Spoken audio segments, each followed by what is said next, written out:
Hello दोस्तों, Durga institute पर आपका स्वागत है। आज हम करेंगे साइंस के मोस्ट इम्पोर्टेंट क्वेश्चन जो इम्पोर्टेंट हमारे लिए हरियाणा ग्रुप डी, एचएसएससी का कोई भी एग्जाम हो या सेंटर के रेलवे ग्रुप डी। सबसे पहला क्वेश्चन हमारे पास फर्स्ट क्वेश्चन है, शरीर में सर्वाधिक पाए जाने वाला तत्व ऑक्सीजन है। हमारे शरीर में सबसे ज्यादा तत्व जो भी तत्व पाया जाता है वो क्या है? ऑक्सीजन। दूसरा क्या है हमारे पास? कार्बन है। और तीसरा क्या है? हाइड्रोजन है। अशुद्धि मिलाने से पदार्थ का द्रवनांक या हिमांक, मेल्टिंग पॉइंट और फ्रीजिंग पॉइंट दोनों कम हो जाते हैं। अब फोर्थ क्वेश्चन, वाष्पन हमेशा क्वथनांक से कम तापमान पर होता है। जब उबलना शुरू होता है उससे पहले जल के वाष्प बनने शुरू हो जाते हैं, तो वाष्पन हमेशा क्वथनांक से पहले होएगा। जल तीनों भौतिक अवस्थाओं में रह सकता है। जल तीनों भौतिक अवस्था, ठोस, द्रव और गैस, तीनों में रह सकता है। भौतिक अवस्था कौन कौन सी है? ठोस, द्रव और गैस। ताप एवं दाब में परिवर्तन कर किसी भी पदार्थ की अवस्था बदली जा सकती है। जैसे हम अगर तापमान में चेंज करेंगे तो भी अवस्था बदल सकते हैं, दाब में चेंज करेगी तो भी हम क्या है से अवस्था बदल सकते हैं। अब है परमाणु की प्राचीन परिभाषा किसने दी थी? महर्षि कणाद ने दी थी। सबसे पहले जो परमाणु है उसके बारे में, एटम के बारे में सबसे पहले एटम के बारे में हमारे पास किसने बताया था? महर्षि कणाद ने बताया था। रसायन विज्ञान के जनक लेवोजिए। पदार्थ की चौथी अवस्था प्लाज्मा। पहली तो थी ठोस, फिर थी द्रव, फिर थी गैस और चौथी अवस्था है प्लाज्मा। और पदार्थ की पांचवी अवस्था क्या है? Bose Einstein condensate. तो हमारे पास पदार्थ की 5 अवस्था होती है, ठोस, द्रव, gas, plasma, Bose Einstein condensate. पृथ्वी के भूपटल में पाया जाने वाला सर्वाधिक तत्व, सबसे ज्यादा तत्व कौन है? ऑक्सीजन। सेकंड है सिलिकॉन और थर्ड हमारे पास क्या है? एल्युमिनियम। वह पदार्थ जिसे 2 या 2 से अधिक तत्वों के संयोग से बनाया जा सकता है यौगिक कहलाते हैं, जैसे जल, मीथेन और CO2।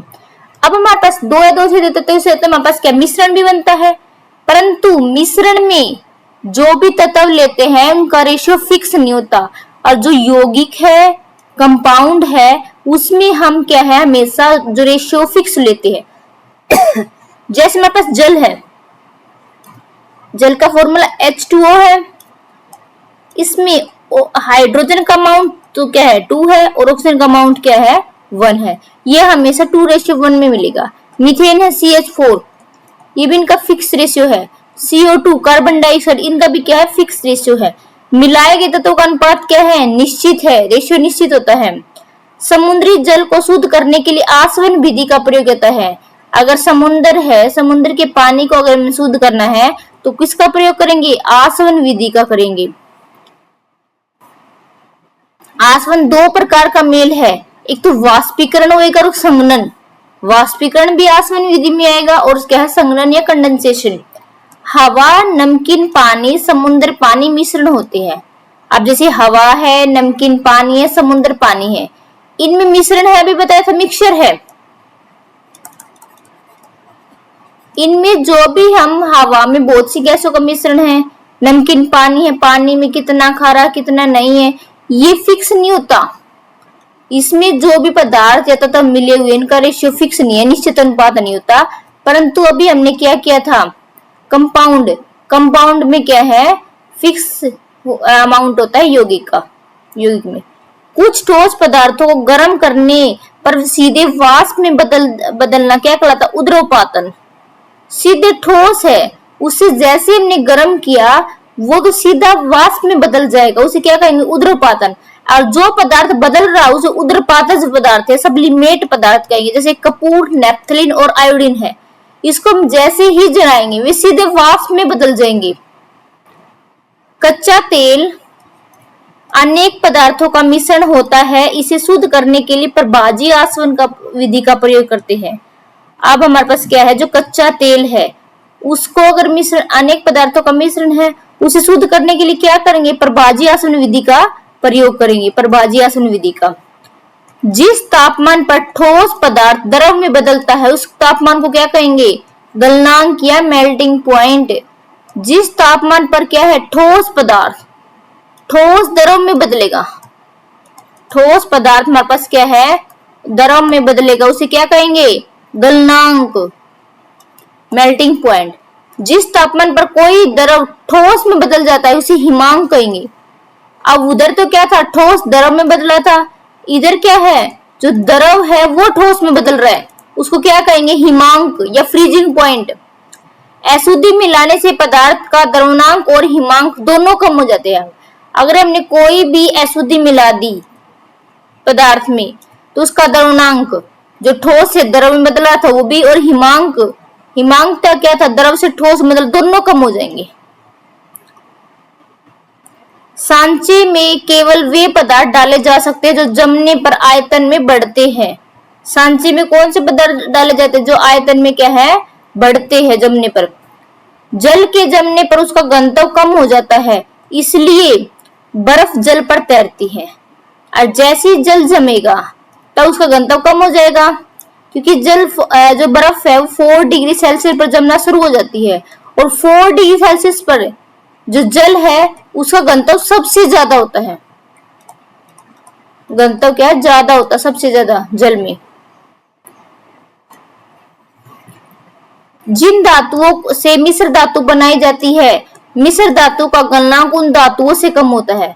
जैसे हमने जिस धातु से, जैसे जस्ता, जिंक, ये हमारे पास बना ली, जस्ता जिंक से बनता है, तो हमारे पास क्या है? जो मिश्र धातु है उसका गलनांक उस धातु से कम होएगा जो जिस धातु से हमने मिश्र धातु बनाई है। जल से बर्फ डालने में जल ठंडा हो जाता है। जल में अगर बर्फ डालेंगे तो जल ठंडा हो जाएगा, क्योंकि बर्फ पिघलने के लिए जल की उष्मा का प्रयोग करती है, इसलिए जल ठंडा होता है। जैसे हमने कोई बीकर है, उसमें पानी है और उसमें ऊपर से बर्फ डाल दी, अब बर्फ क्या करेगी? इसको पिघलने के लिए इस पानी की उष्मा का प्रयोग कर लेगी, इसलिए क्या है? पानी ठंडा हो जाता है, क्योंकि उष्मा तो उसने बर्फ ने ले ली। हिमकारी मिश्रण बनाने के लिए जल में नमक मिलाया जाता है। अगर हमें हिमकारी मिश्रण बनाना तो जल में क्या मिलाएंगे? जल में मिलाएंगे नमक, जिसको हिमांक बिंदु क्या है? -22 डिग्री सेल्सियस होता है, और जल और नमक का रेशो 3:1 होगा। द्रव के खुले पृष्ठ का क्षेत्रफल जितना अधिक होता है वाष्पन की दर तेज हो जाती है। जैसे हमने है द्रव है, अगर चौड़े बर्तन में अगर हम उसको गर्म कर रहे हैं, या छोटे बर्तन में, लंबा बर्तन उसमें गर्म कर रहे हैं, तो वाष्पन की दर तेज किसमें होगी? चौड़े बर्तन में। 29 क्वेश्चन है, दाब बढ़ाने से द्रव का क्वथनांक बढ़ जाता है। अगर जैसे हमने दाब बढ़ाया तो द्रव का क्वथनांक क्या है? बढ़ जाएगा। क्वेश्चन नंबर 30, क्वथनांक जिस तापमान पर कोई द्रव उबलना शुरू करता है, क्वथनांक क्या कहेंगे? जिस तापमान पर कोई द्रव उबलना शुरू करेगा उसको क्या कहेंगे? क्वथनांक, बॉइलिंग पॉइंट। 31 क्वेश्चन है, तत्व का वह छोटे से छोटा कण जो किसी भी रासायनिक अभिक्रिया में भाग ले सकता है, स्वतंत्र अवस्था में नहीं रह सकता, वो क्या कहलाता है? परमाणु। तत्व का वह छोटा से छोटा कण है, तत्व मतलब एलिमेंट, एलिमेंट का वह छोटे से छोटा कण है जो किसी रासायनिक अभिक्रिया में भाग ले सकता है। रासायनिक अभिक्रिया में भाग तो ले सकता है परंतु स्वतंत्र अवस्था में नहीं रह सकता, उसे परमाणु या एटम कहते हैं। आवगाड्रो नंबर 32 क्वेश्चन है, आवगाड्रो संख्या 6.022 10 की 23। अब 33 क्वेश्चन है, परमाणु के 3 मूल कण प्रोटॉन, इलेक्ट्रॉन और न्यूट्रॉन होते हैं। 34 क्वेश्चन, परमाणु का समस्त भार प्रोटॉन और न्यूट्रॉन के रूप में होता है।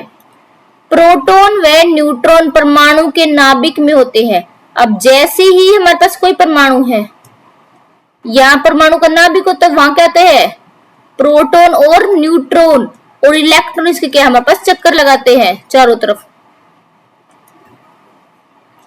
इलेक्ट्रॉन का भार शून्य के समान होता है। इलेक्ट्रॉन है हमारे पास है, उसका भार क्या है? शून्य के समान होता है। 36 क्वेश्चन, तत्व जिसमें धातु और अधातु दोनों के गुण पाए जाते हैं उसे क्या कहेंगे? उपधातु कहेंगे। 37 क्वेश्चन, विद्युत कुचालक धातु, विद्युत की कुचालक धातु कौन है? सीसा। सीसा क्या है? विद्युत की कुचालक है, विद्युत को अपने अंदर से पास नहीं होने देगी। 38वां क्वेश्चन है, आयोडीन ऐसा अधातु है जिसमें धात्विक चमक होती है। आयोडीन, आयोडीन हमारे पास क्या है? ऐसा अधातु है जिसमें चमक होती है और अधातु में हमारे पास चमक नहीं होती। अब 39 क्वेश्चन है, जल का रासायनिक सूत्र H2O है।